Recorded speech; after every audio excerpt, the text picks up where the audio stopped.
Roxanne, all she wanna do is party all night. What's up guys?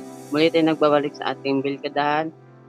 For this video, mag-adventure tayo dahil maghanap tayo ng last cave. So, by the way, binago ko yung skin ko. As you can see, gray na siya at may dark. Hindi na siya tulad ng previous episode natin nga white, nga may ating crystal sa gilid sa mukha. So, yun. I hope nga mag-enjoy kayo sa video na ito. Kung nagugustuhan nyo naman to, I don't forget to like, comment, and subscribe. Dahil ang video na ito ay tayo, pagagandahin natin to hanggang hindi na natin kaya. So, yun. Simulan natin ang episode na ito. Siguro, handa naman tayo para sa pag-adventure na to. May food na rin ako at may extra pa akong certain dito. So, as you can see guys, may pinapatag ako rito dahil may plano ako rito. So,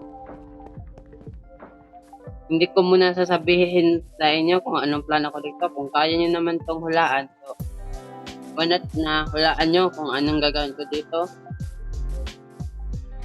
Nagpapatag na ako. Sobrang laki ng pinatag ko dito. Alam kung ilang beses na ito na ako nasabing to. Adventure na tayo dahil medyo handa na ako. Ikat-cut lang siguro ko to itong video dahil boring siyang tignan at ayoko na ipanood sa inyo. I-update ko lang kayo kapag may naano na ako. May nasagupan na akong bago. So, yun. Ngayon guys, nakahanap na ako. Medyo malapit lang pala. Ito yung hinahanap ko. Yan. Kunin natin yan. Yan ngayon. So, woo! May balak ako sa mga to sa design natin. Sana pala, dinala ko na lang yung show ko. Kaya ma-instamind ko. Then, late ko na realize.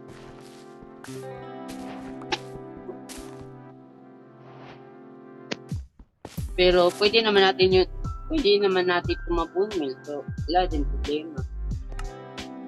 Walan tayo ng pa-konti. Kaya yung gagawa na lang ako ng farm para dito. Nalaglag. Wala nga akong dito.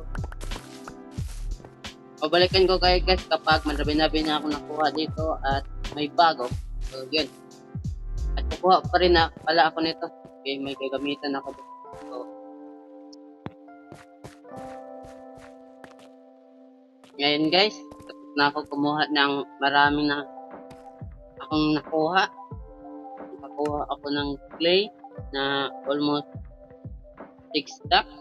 Tapos moss block, nakakuha na rin ako. At ang pinunta ko talaga ay ito. Ito ni, Storm Blossom. Nakuha ko na siya. At nakakuha rin ako ng diamonds. Unexpected kuha ko. So ngayon ay uuwi na tayo. Dahil ito lang talaga ang ginawa ko para kaya ako nag-explore. Okay. May diamond pa dito kanina. Ang ko pala sa tuloy. So, ngayon, uuwi na tayo para simulan na ang ating gagawin. Yun. Ngayon guys, naka-uwi na tayo at yung clay ginawa ko ng bricks dahil may panggagamitan ako. Wait, ito. Labasin mo ko. Ito. Ginawa ko na siyang brick. Yun, break. Ngayon, ang gagawin ko ngayon ay dalawa. Una, gawa tayo ng fountain dito. Ginawan ko na siya ng blueprint. Tapos, gagawa tayo ng sabay tawag sa tahanan ng kabayo. Yan na lang. So, ang gagawin ko muna ngayon ay fountain. Okay, parang madali lang siya. Naka-grind ako ng mga gamit para dito. So, i-timelapse ko na lang to. So, timelapse.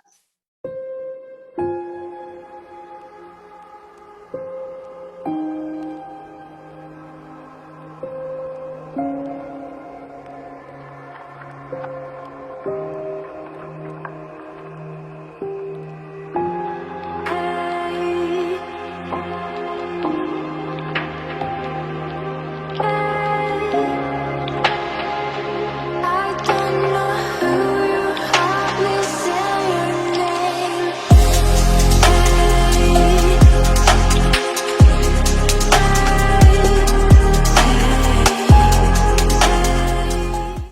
So, ngayon guys, tapos na natin gawin ang ating fountain.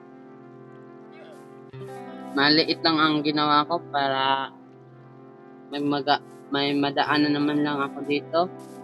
So, tapos na to.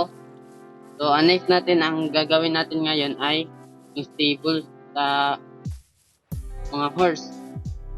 So, sa video na to, dalawang timelapse ang magagawa ko ngayon. Mag-grind ako saglit dahil timelapse na. Okay?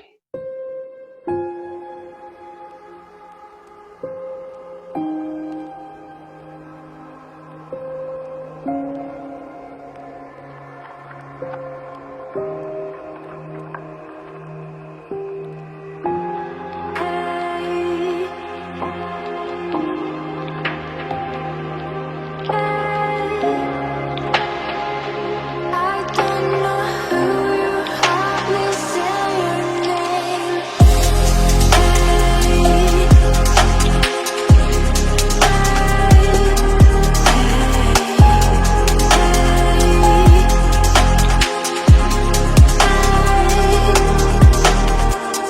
I saw you walk over. Ngayon guys, tapos na natin gawin ang ating stables para sa horse natin. Tapos na din siya. Ngayon, dito ko muna tatapusin ang episode na ito. Sinsya kung maikli dahil maliit lang naman ang aking ginawa. Nag-adventure lang tayo ng kaunti. Nag-build tayo ng dalawa. So, sa next episode ay siguro gagawa ako ng melon farm and pumpkin farm and sugarcane farm. So, yun lang dalawa. I hope nga nag-enjoy kayo sa video na ito. Kung nag-enjoy man kayo, don't forget to like, comment, and subscribe para makita nyo kung paano tayo maging malakas sa larong ito. Kaya naman, paalam. Bye-bye! I know gold is not enough.